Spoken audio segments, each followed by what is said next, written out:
Hello and welcome. I'm Katrina Green, the Director of Property Management here at Gray Residential. And today I have someone joining me that is a longtime vendor, partner, friend, colleague, someone that I can really just bounce some things off of, certainly in a role, CEO and co-founder. That's a big title. And, I think just our positions and our philosophy behind the work that we do and the way I'm passionate about multifamily, so are you.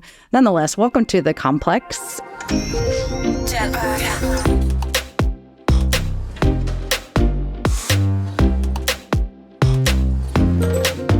I think it's so funny I call it the complex because we teach everyone not to call it like a complex, but yet communities, yes, residences, the flats, et cetera. But nonetheless, happy to have him here. His name is Matt, and he is with Realync. And I literally just asked him how to say his last name, and I already forgot. I never have to say his last name ever out loud. That's okay. Weirich. Yes. Weirich. Matt Weirich. I did it. One good thing today. Matt, let's start with the obligatory introduction. Who are you? What is Realync? And maybe even why you think I invited you here today, why it's important for us to have a conversation in front of our peers. Yeah, I feel like it's always a trap with you, so we'll see. But it's going to be a fun discussion. It's always fun whenever we get to talk. But yeah, Matt Weirich, co-founder, CEO, like you mentioned, a self-given title, so don't be impressed by it. When you start the company, you kind of get to choose your title. But that being said, started Realync almost 10 years ago now, which is crazy. Started up in Chicago, now headquartered here in Carmel, Indiana. But Realync is a virtual engagement solution for the multifamily space. And that's actually probably a new description to you. We used to call Realync the leading video enablement solution, but Realync now does video and 360. So it's more virtual versus just video now, but really focused on that enablement piece. Like, what can rich media do with and for your teams? We're not just some video company that's going to put fancy video on the landing page of your website. Yeah. We're really focused on how this can really help integrate into your systems, processes, and go to work for your teams. So. Yeah. And alongside them and supplementing them, supporting them. We've, I think it was 2017, which was, 3 years pre-COVID. And I hate that we're using that phrasing now, but like, what choice do we have? Recognizing the importance of it, especially on a lease up. So I had a lease up in Noblesville, and I had a manager that was advocating a lot for, this technology. And, grateful that she kept nudging me, not so gently, about, wanting some help. Because in the end, I think that's really what prop tech is. Like, it's not about being friend or foe. It's about definitely being a friend and how can I help? And so we certainly saw early on how important that rich content was and how different it is, that it's not just so flat. And, at the time, I think that gave us some competitive advantage. And, now it's hard to understand if it is competitive advantage anymore, because the saturation has to be, I don't know, Matt, you tell me, if there's 100 apartment communities, how many of them are utilizing a solution, whether it's yours or another's, like how many do you believe are using a solution? That depends on the market. That's for sure. Okay. But increasingly more and more, if you don't have at least some sort of bare minimum with floor plans, at least amenities and model units, something like that, where you can show people online, digitally, virtually, you're going to be behind, that's for sure. There's definitely now a minimum case for what sort of media you need to have. It's no longer, I've got a couple Matterports, I'm good. You're not anymore. Yeah. And you're seeing that more and more. Now, it really is, people are asking us, hey, what are my comps doing? Who are you working with? Right. And like, why don't you just step in and do what you want to do for your property? And we know they're all shopping anyways, and so they can very quickly find out. But are they though? Because I would venture to say that my own teams, where I am now, where it was before, aren't as often, sitting back and saying, I'm going to play prospect today, and I'm going to get on and I'm going to do the same shopping environment for my own community as I am, for some of these other communities, and then really articulating that up to their leaders and saying, look, I went to this other, one of their competitors, and maybe it's a new build, or maybe it was something that just got taken over by another management company, and they, really amped it up. I don't know how many leasing associates recognize the power that they have to say, okay, I looked at this site, I got on a map, I chose the unit, I saw a video of the actual unit, and I'm literally ready to buy. And we don't have those things. Like, I don't think they are really shopping as much as they absolutely should. I don't necessarily think that they are. That's fair. And what you just described, shout out to Firuza, if you're listening, Firuza, because that's exactly what she did. Yeah. And she, with your Noblesville property, that opened the door to this relationship. Yes, it did. Yes. Firuza had a use case that she wanted to solve for. That one in particular, I remember it. There was a nearby company that was headquartered in Germany or something like that. Yeah. Relocating a ton of people to Noblesville, and she wanted to be equipped to give them a tour and look into the space without them having to fly in from Germany to see what the apartment looks like. Right. So when you talk about the power that the on-site teams have to actually impact their tech stack, their systems, processes, and all of that, Firuza went to bat. She did. She saw a need, she saw an opportunity, and she brought it up the chain to you. Yeah.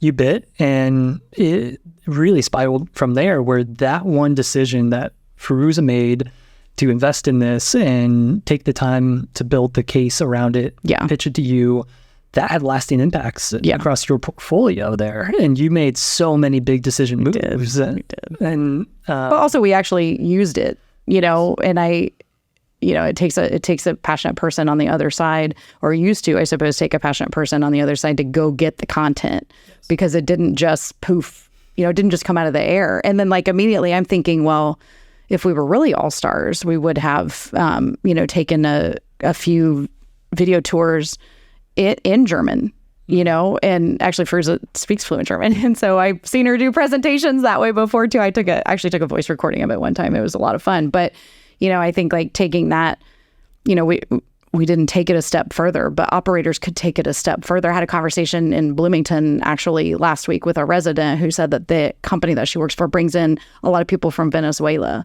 And so why aren't we using media-rich content to welcome people? And I don't know what it would cost to hire someone to kind of do a presentation like that, but you wouldn't have to have someone that's bilingual on your staff if you had a sales presentation in someone's first language. How amazing would we be as operators if we started to take it that far? And I think that's the other piece that gets really difficult. It's I think we all know this is a great enhancement to our, it's a great tool in our toolbox. It's something that we need, but how do we get it there? And how do we take it all the way to the end? Let's talk about content creation. Is there a time frame that you see in your world that, from sort of I sign the contracts to, this window of, I think you gave me some grace earlier today when you said I get, we're in this adoption mode. Yeah. Maybe you're in the launch period. What is that? Okay. Well, how long is the launch period? So we always say, don't bite off too much up front, because it is going to take time to build. And there are a lot of teams that they want it, they have the need, and they have the time, but more than anything, they have the person. And wearing that hat of videographer is just one of how many hats the site teams need to wear. And many people don't want to wear that hat or aren't good at wearing that hat. Which is crazy, because they're out, they can make a TikTok all day, every day. 5 a day with their dog. And then so it's I do get that it has to be the person. So it's is there a mental shift on what they have to do? But anyway, back to the adoption period. I don't want to digress just yet. We get a certain amount of time, to start dipping our toe in the pool. I'm sure people don't just cannonball in and just record everything, or do they? They do, yeah, for sure. Those people are great. They do, whether we're doing it for them or they do it themselves. Yeah,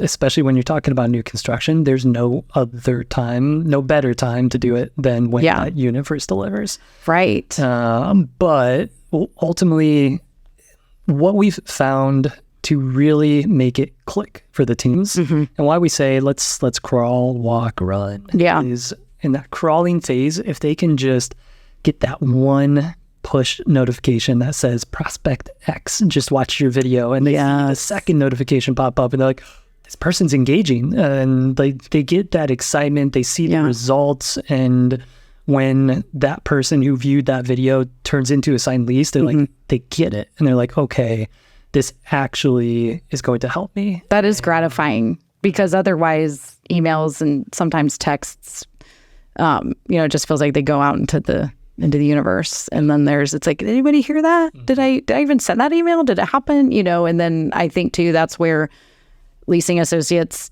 they're either quick to like close lost, in our systems and just be like, well, they didn't ever respond for 3 days or 3 different contacts and then it's done. But, I have to wonder when someone watches a video, what is the probability of leasing at that point? Like back in the day, whenever that day was, I'm not going to say, but back in the day, we had expectations on closing ratios, and that was based on tours. It wasn't, I don't ever remember anybody really being focused on, well, how many phone calls did you take? Maybe appointments. I mean, I guess that was kind of a thing, on the appointment side, but really it was like of, 10 people that came in, how many of them leased?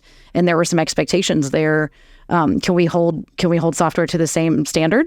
Absolutely. Are you better? I mean, maybe. Yeah, we are. I'll say it. We are, and it's not we. It's us equipping the leasing agent to be better. And that's what's super powerful about it. We actually just analyzed about 800 properties worth of data, 12 months of data, and what we found was for those communities, their prospects that did not have a single video interaction, their lead to lease conversion rate over that 12-month period across all the properties was 10%. 10% if they watch nothing. Nothing. No Realync content, period. Okay. If they had one single view of a Realync video, their lead to lease conversion rate jumped to 38%, over 10%. Just one view video. If they watched a video or any videos 5+ times, almost a 60% lead to lease conversion rate. Dang. And so when you talk about just enablement and being able to be smarter, more efficient, more effective in a process, if you're tracking that engagement and you see prospect X just watch that video for the 5th time, you better pick up the phone and call that person, because you've got a 2/3 chance they're going to sign that lease. Right. And also, like, I'm just thinking, back to my on-site days, like, I would have been so annoyed if someone came back 5 times. You know what I mean? Like, if they wanted to actually physically see the apartment, I mean, I might have been excited because I like humans a lot. And so I might have been like, oh, Sally's back again. And this time she brought her brother, or whatever. Like, I probably would have enjoyed it. But then when you think about the hours of, work, attention, the opportunity cost of, where that time could have gone versus that, and to think that can be rolled up in a process that doesn't require more than a minute from me, and then if I'm integrated in some way, maybe less than that, like maybe a couple of clicks. That's efficiency, like at its absolute finest. And we're tracking the same things with our live video tours too. The average in-person tour is 45 to 60 minutes long, give or take? Yeah. I mean, I just witnessed that last couple of weeks. I mean, some faster, but faster doesn't necessarily even mean, like, if that human came in and they wanted that experience and we gave them 20 minutes in and out, I'm not sure we won. I'm not sure we won the war, Yep. So yeah, I think 40 minutes is probably fair. The average Realync live video tour is 12 minutes long. And is the single highest converting experience on the Realync platform. Okay, so just so everyone understands, what's a live? I feel like there's a lot of terms that fly out about this and that, and pre-recorded and on-demand and mode. What are you talking about? Live tour? Picture FaceTime, Zoom, FaceTime, Skype. Is Skype's the whole thing? Skype stuff. Maybe. I don't. I remember my mom used to Skype years ago, but yeah. So the concept of we are engaging each other in real time. Correct. We are together. Yep. And when you think about a touring experience, and I don't want to talk too much about Realync itself, but when you talk about just how can multifamily be more efficient, be more effective, and do more by essentially doing less. Yeah. When you look at a live video tour of connecting face-to-face with a prospective resident, showing them what they want to see, building the relationship, answering their questions, that is the most transparent, real, authentic experience that person can get outside of physically showing up. Right. And I used to always say you can't Photoshop live video. Well, you can now. Thank you, TikTok and all that. But, right. But no, it's all about authenticity. And that's why it is such a highly converting experience, because that person can be sitting on their couch in Germany, halfway across the world, right, meeting you and seeing exactly where they might be living. And that real-time dialogue to answer their questions and all that, you're creating a much more efficient process and eliminating so many steps proactively in it. So you're still saying that the success rate lies in the combination of the human and the tech, not necessarily where it's like, let's replace it, and I think too, as an operator, it's pretty easy to dodge a sales presentation that never occurs, So it's like, if I don't ever have to tell anyone no, that's not that difficult. It's really difficult to tell someone no. So we still want a sales presentation. We still want that moment where you say, you said multiple times you love it. So do you want this one? Is this it? This the one? Like, we'll figure it out, and do the online application. We do still feel, whether it's tangible or intangible at this point, that our best shot at closing is being able to ask, because otherwise I can just, dodge. But it sounds like if people are watching it, they're not jumping ship anyway. So that also kind of speaks to a ready, willing, and able buyer. A true ready, willing, and able buyer will use the tools available. Exactly. If they're there, and then that's sort of like, okay, let's seal the deal. Yep. Let's go. Let's take it. Absolutely. Yeah. And that's where, you brought up COVID earlier and how we always go back to COVID. One of the single biggest things we saw during COVID was the power of the human interaction, and the teams that were equipped to still facilitate that, albeit virtually and without any physical integration or interaction, they were winning hand over foot. Right.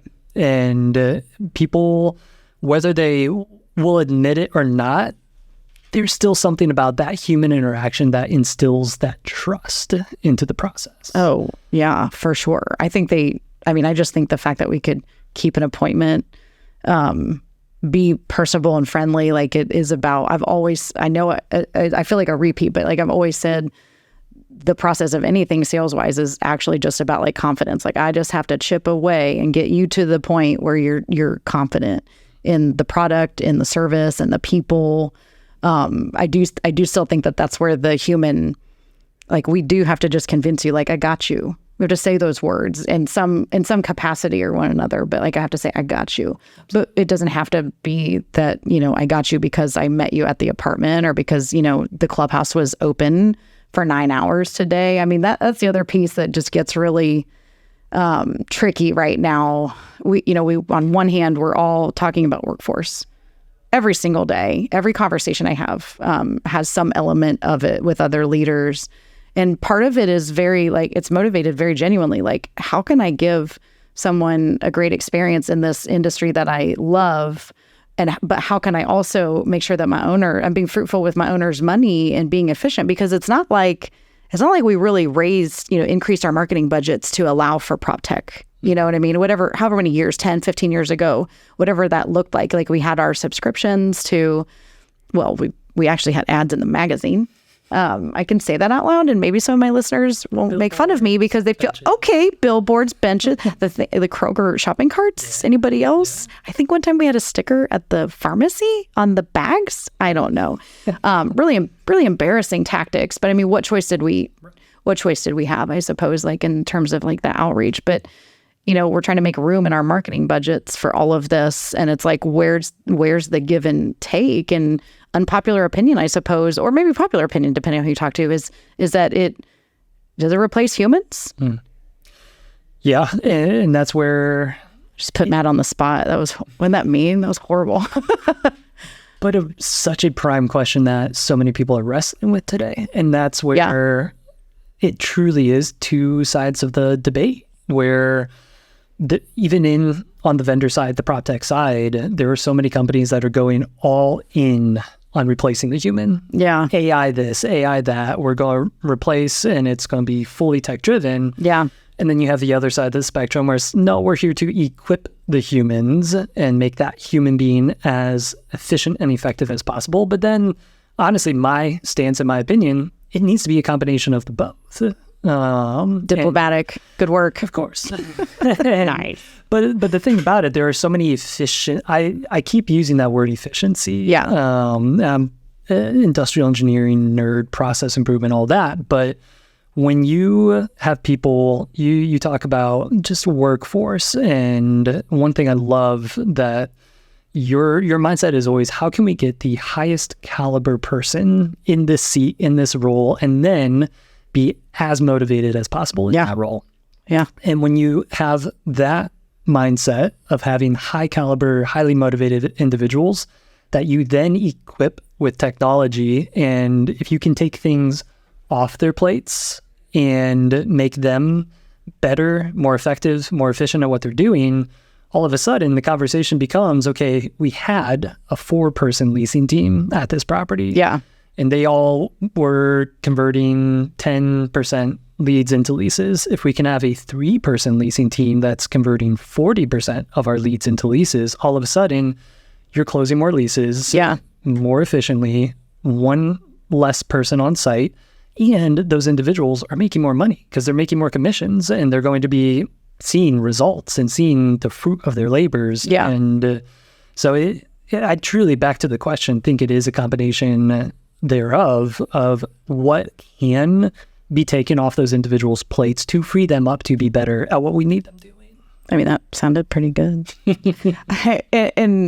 But like that's a situation where you said like 4 to 3, and I've done 4 to 3 and 3 to 2 before with all of the right tools. Just now I was thinking, like when you were talking about that too, it's like from a competitive landscape standpoint, if we want to recruit the best talent, like at some point, do these, do we need to advertise? Yeah, I think when we're advertising positions, like we might be listing things because we want them to tell us if they have, experience with it or something like that. But the reality is a really good leasing associate going to judge all of us operators wise by the tech that we adopt? By like, we can say that we're innovators, but if we don't have anything, are we innovative? What have we done? And so sometimes I'm like, now I'm just thinking like, are they judging us and are they going to pick us because they, really, really smart ones will look and say, I know how I'm going to be successful there and how I'm going to have really good numbers. And it's because I have these tools, and maybe start to dictate some of that and really come to us and say, look, I'm a successful leasing associate. I know how to use these things. You don't have them. I'm not going to go to your company because you are, behind in some regard because we're not providing, the right tools. I think they probably are judging us. But so not zero humans, just less humans. Yeah, and the person you just described, those are the people you want. I mean, true. This is the Feruza love fest, but you want and you need Feruzas. You need people that not only are going to think critically about what they're doing and why, but they're going to make recommendations on how they think they can be doing better, how their team can be doing better. And once you do give and make that investment, they're going to actually use it. And they're going to actually prove why that was a good investment to make. Yeah. And those are the individuals that are worth making the investments into. And they're the ones that are going to bring like-kind individuals around them as well.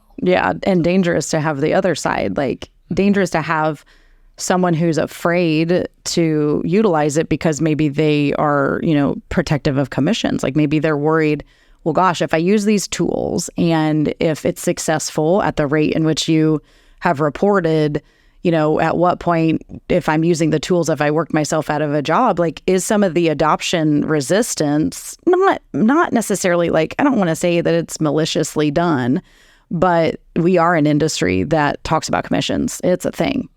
We're sales organizations. I mean, any leasing agent out there that doesn't realize you're in sales, like you're in sales. That's what we do.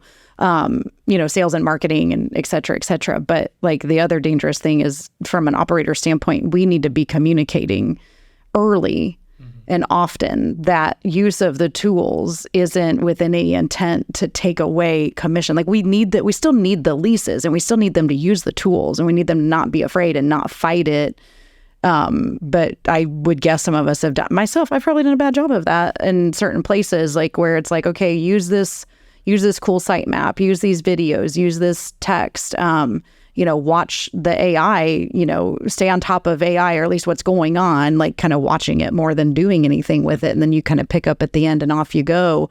If we're not clearly communicating to the front lines that it doesn't impact them negatively. So that's why I love that you brought up commission, because someone could make more with the tools instead of being scared that they're going to take it away. So I guess as operators, I'm saying, like, let's not take away, like, let's not let that be like the threat that if so many of these tools are working for them, that no longer are they the closer. I think they are still the closer because they still have to move it through the funnel, right? They still have to do something. It's not complete self-service. Absolutely. Yeah. And I love what you said about essentially dissuading, eliminating that fear of the tech, replacing them. Some of our least successful implementations with Realync over the years have been when essentially it's just on us to roll out the tech to the team. Yeah. And here's Realync. Here's what you can do with it. And I love our client success team. Like, they are saints. They have a lockstep of how to make site teams comfortable and confident with video. Yeah. That said, except for the stabilizer. But that's for another, we'll talk about that later. Those things, bane of our existence. Yes. Love them and hate them. But like, so important. So important. Yeah. But the least successful implementations we've ever had are when the corporate stakeholders at the client are not involved to the sense of communicating the why behind Realync. They don't tell the teams, they don't partner with the teams, don't even send a single email to the team about why they're getting Realync. Yeah. And that why and that expectation management, that is so huge to make it click with them of, okay, this is why we need to do this. This makes sense. I am willing to invest in this because it is an investment of their time. It is revisions to their processes and their day-to-day operations. Yeah. And so if you're a corporate stakeholder and you're implementing any sort of new technology for the site teams, just take the time to communicate with them, answer their questions, and lean into the why behind you're doing it, the why behind why you're doing it. Yeah. And that can go so far to just increase buy-in. Yeah. Get rid of fears and just really set the groundwork for a successful implementation in the direction of what you're looking to solve for with it. So I should have done like Jedi mind trick in my first Realync video to my teams. Should have been me explaining all the things that you said, quoting some of those really, successful statistics that talk about if you build it, they will come. If you use it, they will lease. Something like that. I definitely fail in that arena. I do try to look within a lot, and so I have that all in my head and in my heart, and I probably don't. I know for sure that I don't necessarily always convey all of it. I don't know if that's just like lack of time. I think some of it is some cynicism, and maybe, if you've been in this industry a long time, you've been burned and jaded by people over and over and over again. And somehow that, I think, can be that dark cloud over like the great people, the great people. There are a lot of great people also. And so, I think sometimes it can get exhausting at this level. And I probably have gotten to the point where I'm just like, just do it. Trust me. And that's hard to say to someone that doesn't know you or hasn't heard conversations to understand like that you're really here to help and really here to be like, no, let's figure it out. And maybe that's we should talk about job creation maybe, because it's not impossible to say that maybe we go from 4 to 3 on this side of the industry, but is there creation of positions because the content is so important? We talked about this a little bit earlier, because I'm like, how in the world do you go and film an entire community in Baltimore, Maryland, and you do it, at the drop of a hat in that moment when they're all vacant? That takes some skill, but also, those of us that don't have big lease ups, like our units are turned every other day, and we might get, we might have a turn of 20 units in a month. Like, how do we film that, and how do we partner? So it's like someone has to do it. So we either do it internally, or who do we call?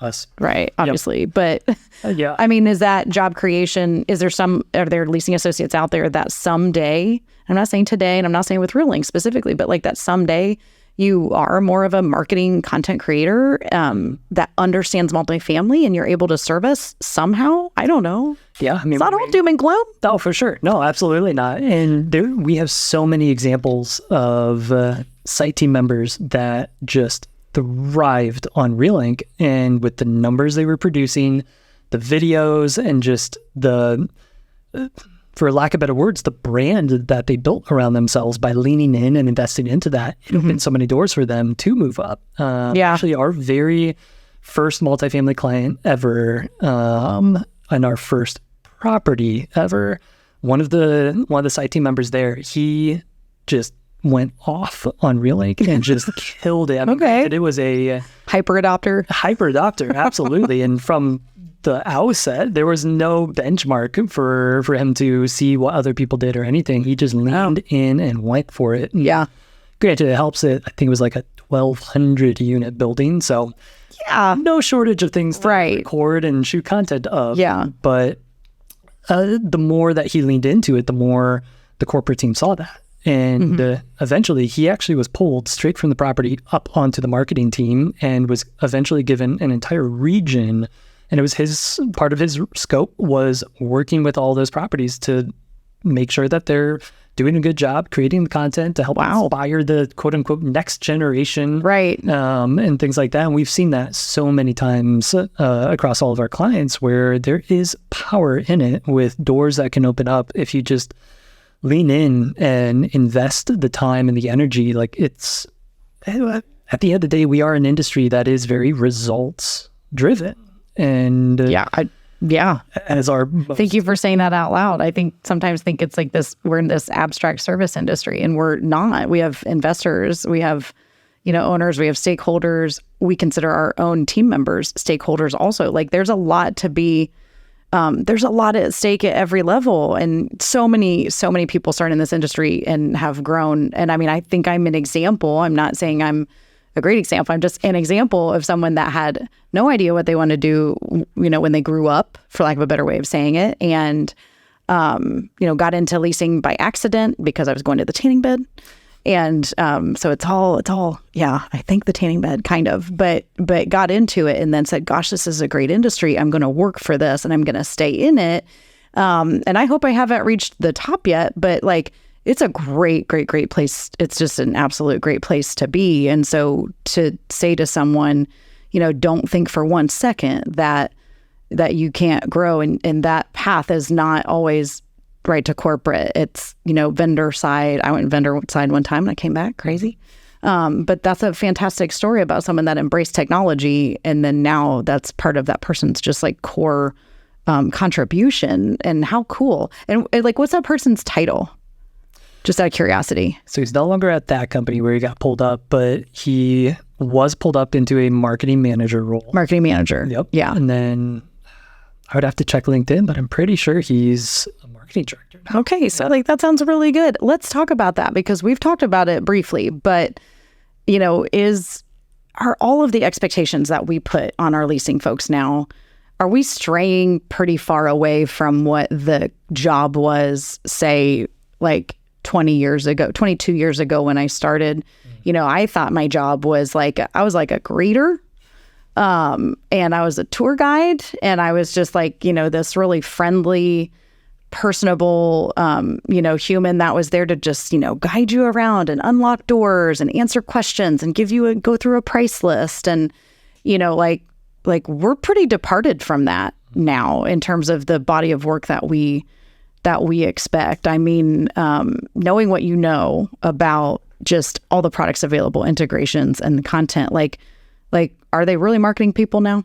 Like, are we, or are they, I'm a we, but either way, like, is that what this role actually is these days? 100%. Absolutely. It's all about showcasing the property, telling a story, and establishing a connection. I mean, that at the end of the day is what gets people to convert. And it's it's almost a little infuriating because consumers today, they want an experience. And we see that just with... I love how you said that. They want an experience. Yes. We see that with the brands and just the development of new assets and just what is being built for these communities today. It's all focused around what story does this property tell? What experience are we giving to our audience?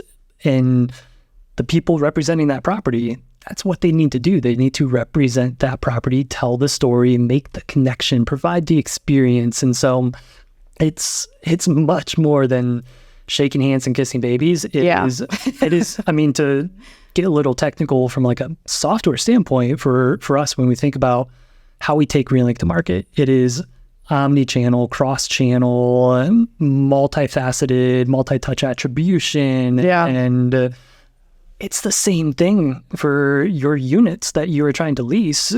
For me, it's a software product. For you, it is units in a building, but there's a go-to-market strategy for that. How are we marketing? Where are we marketing? What is the story that we're telling? And then when that person, what we call MQLs, marketing qualified lead, when they MQL, hold on. Say that again. I want to use the right words. MQL, marketing qualified lead. So I say ready, willing, and able buyer. Is that about the same? There you go. Yeah. And I mean that real estate term, residential real estate term, but like marketing qualified lead. Yeah. So if someone has engaged with Realync on these different channels, has downloaded an ebook and done these certain things, they've interacted enough with Realync that they're now marketing qualified.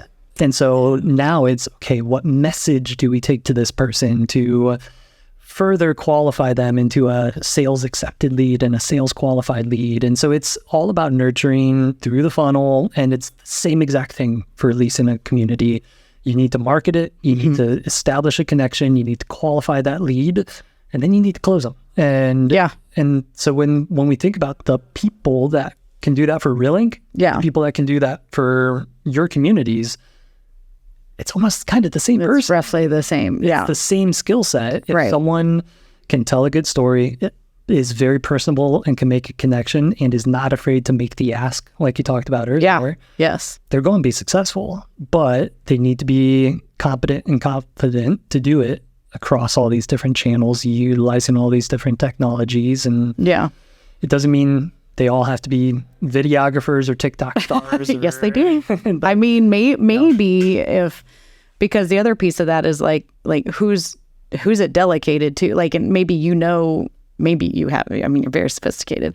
So it's like, do you know from a login? I guess it depends on how the properties set up their logins, like if it's central or if it's like per user. But I mean, do you know who is usually the front? Is it the leasing person that is really steering the ship and sort of held responsible for the content, or is it the manager? It varies. Does it? It's really pretty varied, or so no real bulk one way or the other? No. It's all across the board of who is the most comfortable and confident with it. So it really still just boils down like to the person that understands how to use the stabilizer. And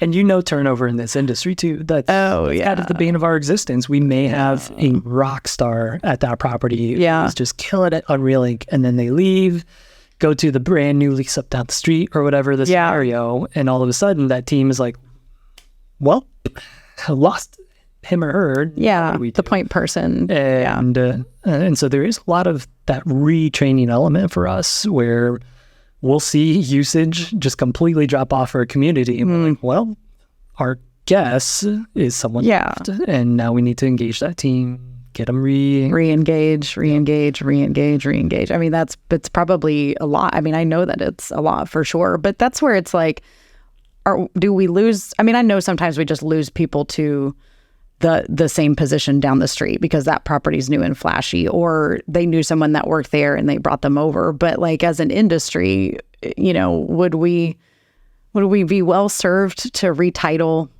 And I've said this for a while. I just need to do it, or someone needs to do it and tell me how it goes. But I mean, should they be retitled? Are they marketing assistants? Are they marketing associates? Are they marketing and branding? I mean, when you're talking about, we expect them to give an experience and expect them to use all of this, which is a skill for sure it's a skill to, I mean, not even to have like a deep understanding of integrations, but just to know where to go to grab what you need to grab to convert as quickly as possible. And, you know, instead of 6 contacts per lead, maybe you leased them after 3 because you gave them the right things. You know, that's a different job. I don't know if it's a different human, but it's a different job. So like, should we be rebranding do we need to do a rebrand in our industry? And I just want to hear your thoughts on it. If we rebranded the industry and that entry-level position was no longer leasing associate, leasing consultant, leasing agent, whatever you call it, it's the same thing. Would that make sense? Do you think it would help? I think it would. I think my number one thought on that, again, goes back to expectation management. And I could see a lot of people applying for a marketing job that wouldn't want to be in a commissioned position. And there's definitely a different mindset of people who are willing to, quote unquote, eat what they kill and have a certain level of comfort with a portion of their compensation being variable and tied to a commission. Yeah. And so I think that would have to be pretty explicitly spelled out that, hey, this is a commissioned. Well, maybe that's an argument that it isn't. Yeah. Think about it. We just talked about how there could potentially be fear that using all of this tech then replaces that. So it's like, you know, I'm sure that people in my role are nervous or would get nervous to take away, you know, that commission piece, you know, the carrot that in theory gets someone to do what they need to do. But I mean, do you just, you know, pay more per hour and then, you know, kind of assign quotas, if you will? And there may not be commission, but there's expectations. And if you're using all the tools, you should get there. If we know scientifically that if they're using all the tools, they only have to interject this very small amount of their own art, if you will, then could we just pay them a flat rate? Because we also are paying for this software. We have, you know, now we have fixed costs in theory, and then they get a different title and maybe they feel a little better about themselves. I've experienced many, many times where my frontline leasing people don't actually, and I'm not being critical of anyone's knowledge, but like they don't really know what they make on an hourly basis. And because we do tend to assign a personal value sometimes based on what we make as compared to maybe what someone else makes, you know, I might be thinking, well, I make $16 an hour, but I also might make $1,200 in commissions. And what does that actually turn into? A little over 20 or 21 an hour. And now if I line that up with the Amazon warehouse that, you know, works a second shift because whatever at $21 an hour, like now am I proud of what I do? And would I be even more proud if I was titled as like marketing associate? Like, would I rather tell my friends and my mom and my, you know, have that on Instagram that that's what I do versus leasing associate, leasing consultant? I don't know. I'm starting to convince myself that I need to make some changes. Let's do it. Let's try it. You go, let's do it. And I love where your mind is at too, of essentially engineering the experience, because we can do that today with Realync being so integrated with so many different amazing partners.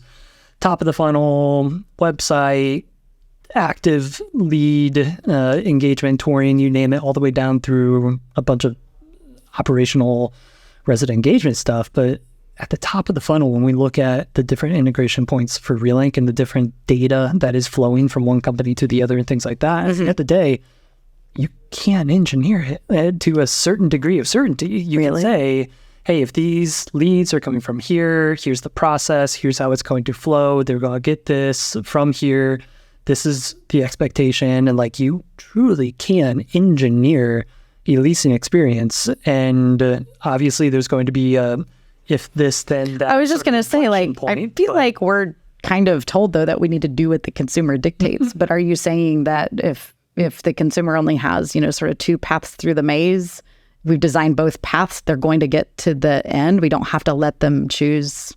I don't really have to let them choose that many. I don't know. And I feel like you always have to leave a certain degree for certain circumstances, so to say. Yeah.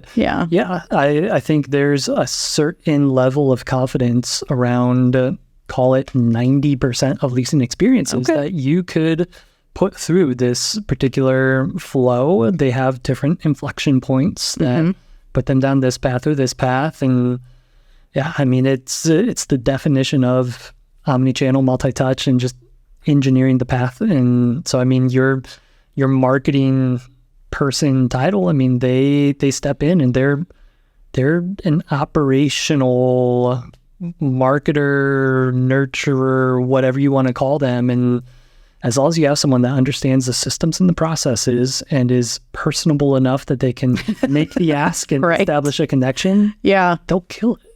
Yeah, I like that. Yeah. I like that a lot. I say pretty regularly, like, let's make sure our systems are set up to where it's really easy to succeed. And without systems, it's actually really easy to fail.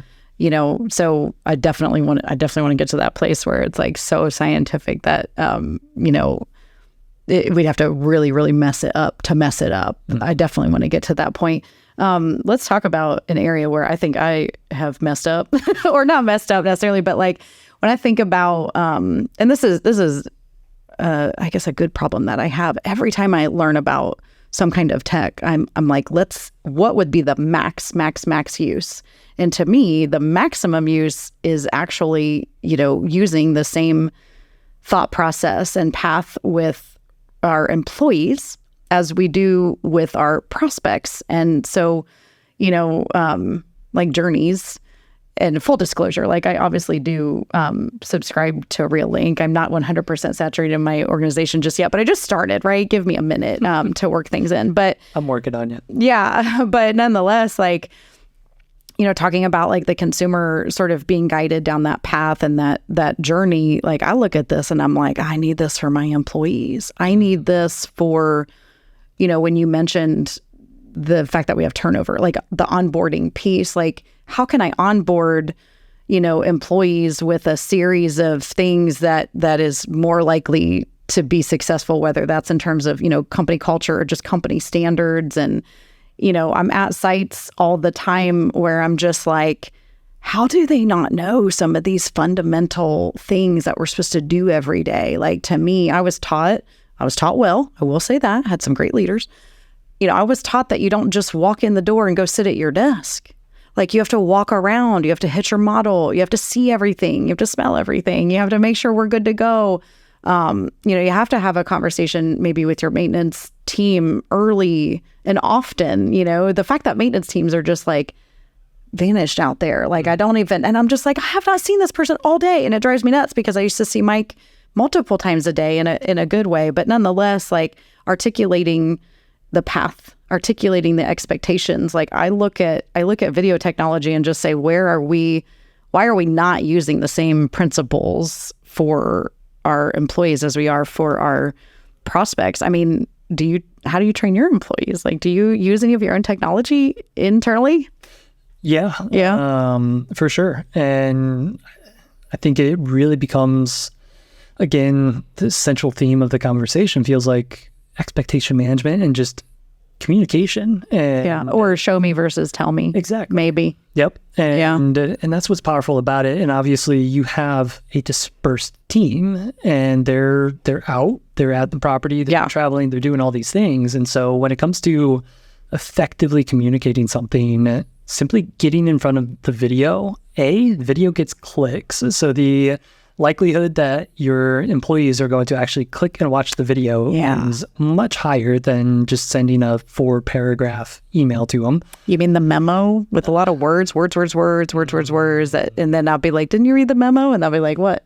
Yeah, I get, but you know that's not the case. Exactly. So is it just that it's easier to keep someone's attention, I guess? But then with the message on video, you can also display empathy in the message. And so depending what the message is, you can convey excitement, you can convey solace or whatever you need to convey. Yeah. And that is the power of video. And so like we use Slack religiously as a team and as a company. Yeah. And we use Teams. But same thing. Yeah.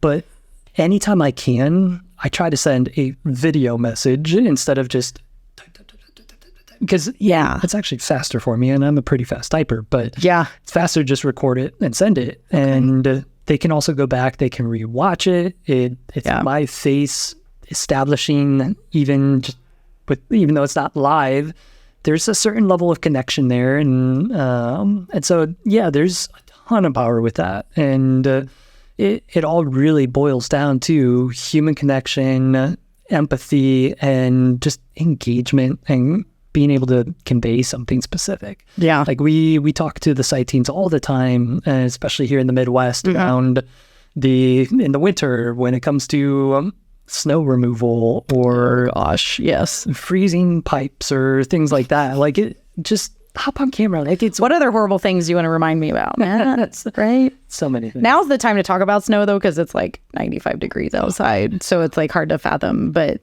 yeah, I mean, actually, snow removal. Like, good point. Like, there's a difference between standards and what someone, may feel is adequately done versus adequately done in the eyes of, I don't know, the lawyers of the people that sue us because they fell, but I'm just saying, like, there is a piece that says, as a company, did we convey exactly what it is and how did we convey it and how do we know that they understand, what that standard is in the example? I think innately all employees want to do a good job and are more likely to do a good job when they know exactly what it's supposed to be, but it's very abstract out there. I think it's very abstract in our industry.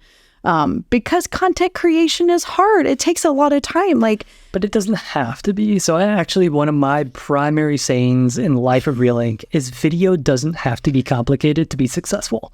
So simply, I could pull out my phone right now, just put it in front of me, camera facing on me, and I could send a message to my team. It's not doctored up. I'm not going to trim it, clip, whatever. I'm not going to put music in the background. I'm just looking to convey a message to my team. Yeah. And back to the snow example, one of the most powerful resident communication videos we've ever seen was a video explaining, hey, there's snow coming.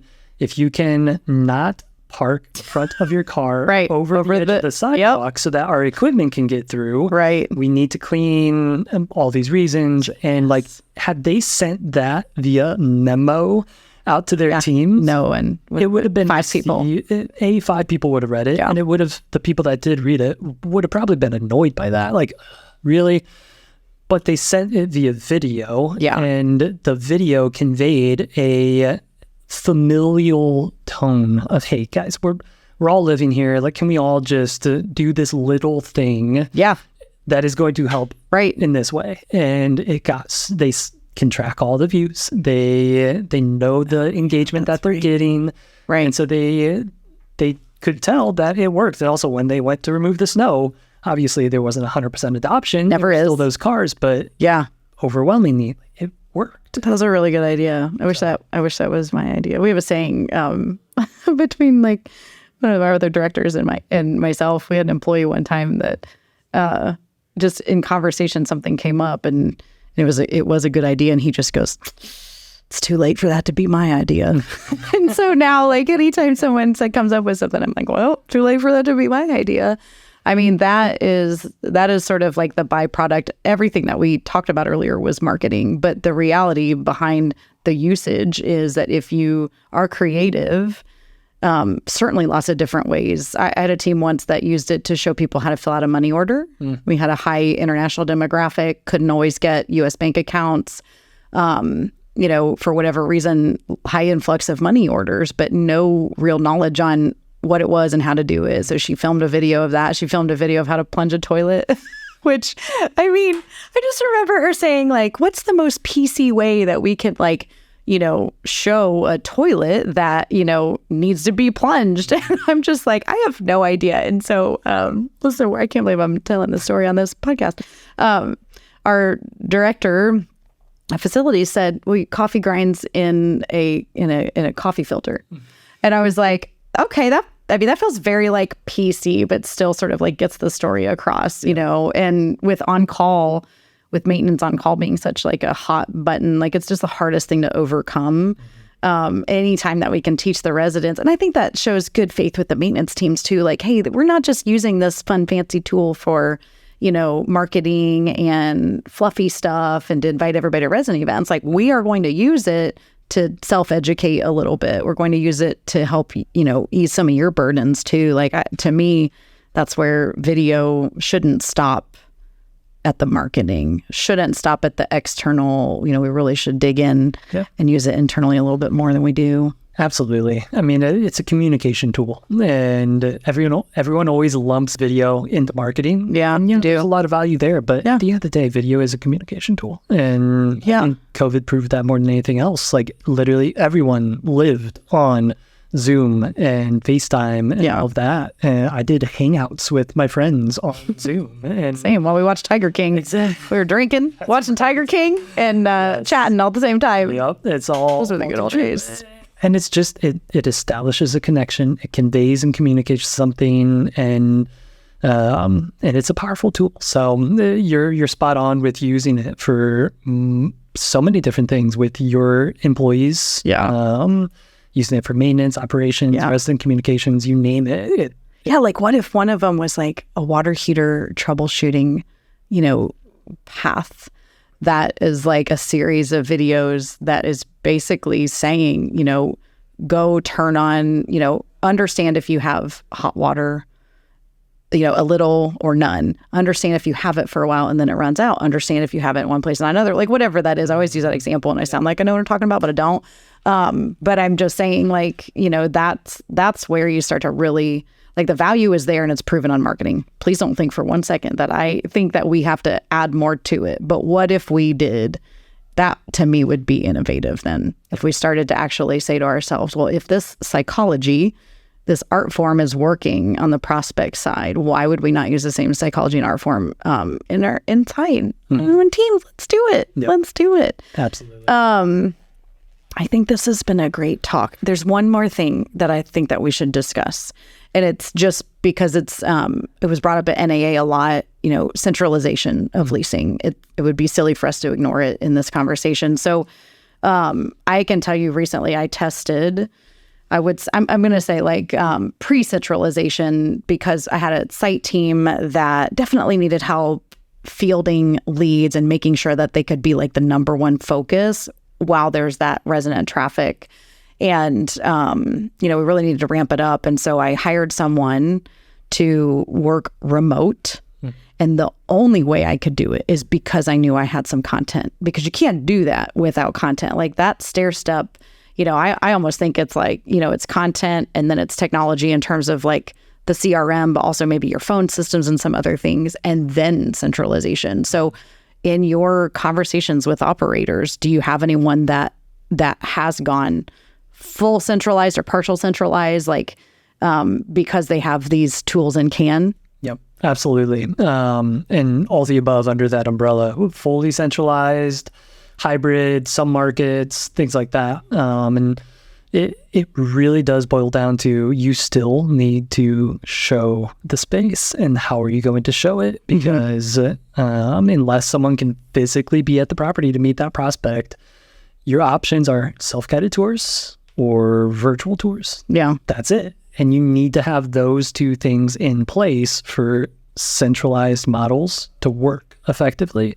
because you can't have a centralized team that is never in the office answering the phones, doing the work, and just constantly in the cars driving out to the properties to do tours. That doesn't work. No. And so... It doesn't feel like that goes with the theme of efficiency either, like depending. Although some industry, like single family does it. True. I don't know if they do it well, and I don't know if that's just different, like if the single family rental market, I mean, obviously we're trying to fill thousands and thousands and thousands of units. There's not as many single family houses. So maybe the volume is what makes that a little bit different. But like in that centralization conversation, is there someone somewhere else dispatching to someone on site instead of them traveling?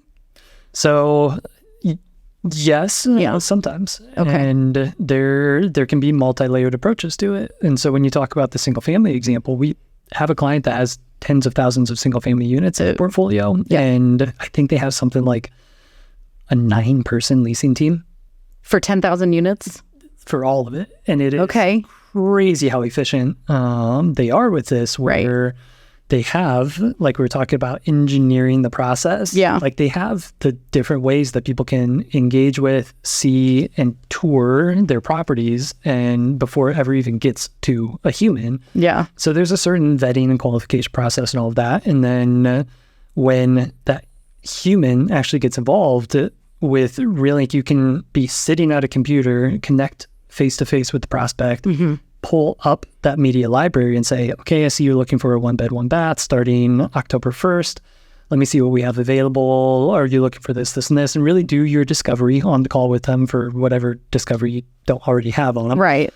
And pull up, all right, well, it looks like within the area you're looking, we have these 8 different units that may fit what you're looking for, and you can pull it up and watch it. But these are houses in this example, but still, that's same thing with multifamily. Yeah. If there's someone looking to move to Dallas, and as a owner, manager, whatever, you have 6 different properties in the Dallas market, instead of that leasing agent just leasing that one property, free them up to lease all 6 of them, and establishing that connection with that lead, you can then do so much better discovery. And if you find out that, hey, this is the neighborhood they want to be in, or this is the building closest to work, hone in on that building. But otherwise, if they're pretty agnostic on location, you went from having 5 available units for them to 30 available units that they could choose from. And there may be something better here that they're looking for, or they may know someone that lives over in that neighborhood, and you're just increasing your chance that that person is going to lease with you when you provide more optionality. I mean, for Realync used to be a subscription option. You had one choice.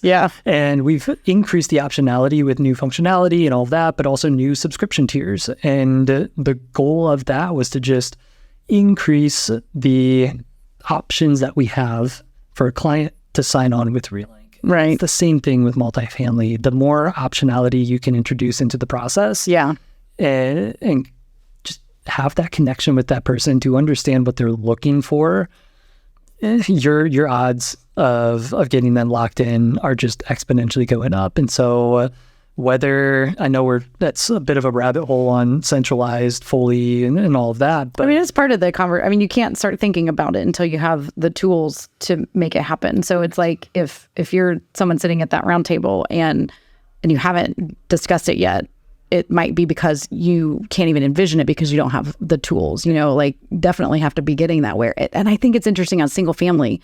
So I don't know, statistically speaking, like how many days they're vacant, between someone leaving and someone going, but you don't just walk in someone's house and view it, and yet people still will grab it. So it's like, are we self-imposing some rigid, guardrails where we're just like, no, they have to get in the unit. They have to get in the unit because there are so many situations where people do not get in the place that they are going to live. And sometimes single family is more expensive, it might have a different kind of demand, I suppose, but nonetheless, like we have to get out of our own way, I think, in some regard, and start asking ourselves, like, what is necessary? When do our clubhouses have to be open?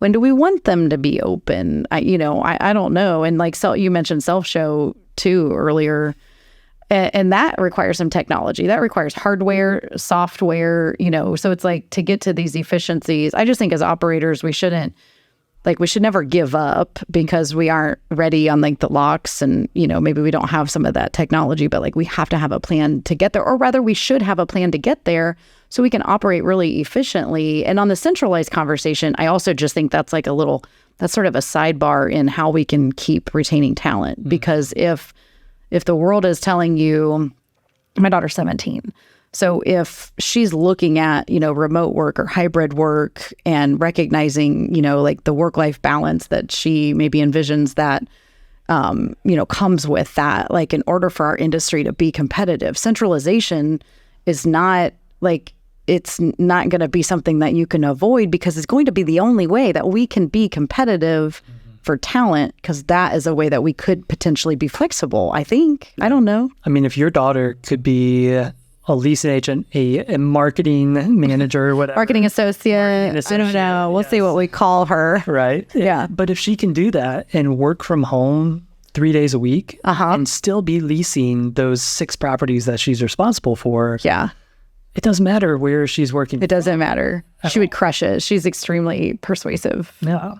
Sign her up. And I mean, when you were talking about what needs to happen to put a centralized model in place, people need to realize, like, if they are serious about this as a path in pursuit, they can start now. Especially, I mean, I'm working with a fairly large client that has lots of units in their portfolio, but they are 95% occupied across every single one of their buildings. And so if they want that unit level media across the portfolio, we mapped it out. It's going to take 3 years for us to maybe get like 90% of it captured because of just turnover and things like that. And capturing the units at the turn. And so this is literally a 3-year plan before they'll have the media that they want to be able to have that unit level search and touring experience. Wow. And that's part of the consideration. And on the flip side, we have a client in Baltimore, new construction, and they had us come and capture all 280 Well, how units. nice. How nice. Those construction budgets and vacant units, all the fancy things. But you got you did every unit? Every single unit, ground up, as he delivered. And now they were thinking ahead because they have that video library now fully integrated into their sitemap, and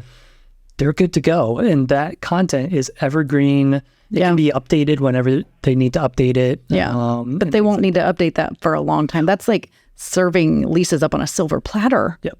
And as close to an e-commerce search experience as I've ever seen in multifamily. Someone can go on their website and really look at unit 201A, and this is where I might be leasing, and apply for that specific unit. Yeah, it's powerful. I mean, as simple as buying shoes at some point, you know, and then, I want that. I want to have all of that. Let's make it happen. Right. Is there anything that you think that we missed today, or that you want to say? I don't know. No. You're like, no, that was it. It was a lot. I think all of it is spot on of the primary conversations we're having right now. And it's a fun, interesting time. And I think for us in particular, we're starting to see video/media transition from a nice to have to a need to have, which is I'm surprised it took this long. I felt like I mean, I would say that, and it's going to sound ostentatious, but that's not what I'm trying to do. But but when COVID hit, we already had content. We already had quite a bit of technology. We were more ready than we ever could have possibly known. Certainly not planning. I wasn't planning for centralization at that point. I wasn't planning for, like, how can we operate at like max efficiency. But because we had all of those tools, I had one property in particular that I would say like just thriving, just crushing our competition. And actually it was the live tours because we were the only ones doing that. We were actually the only ones answering the phone, if I'm being real honest. Like, that was part of it too. So when people say like, we don't need to answer the phone anymore, we can just have a computer do it, I actually disagree. I answered the phone a lot in the last couple of weeks at a site. And I had the best time. But, I had a guarantor that called. He had a lot of questions. His son was getting ready to move in. He had a roommate. I needed to walk him through some things on the portal. Like, that was a real life reason for a real call. And, by the end of it, he just goes, man, you were really helpful. And he was surprised. And I was just like, well, thanks, because he went by one name, but his formal name was something else. And I was like, yeah, thanks. So, I mean, there is like a time and a place. There's a time and a place for all of it, and we can definitely operate in harmony. But if we were doing it in 2017 and you're not doing it in 2023, probably time to ask yourself how ready you would be. And then also just like, aside from being ready for the worst, like, how do we plan for the best? How do we be the best? So thank you. Thank you so much for joining me. This was a lot of, we always have I feel like we have the best conversations, real conversation. Like, I work Realync. I worked that in. That was unintended, but thanks for listening today. Certainly subscribe and follow and listen to our next episode. But thanks again, Matt. Thanks, Katrina.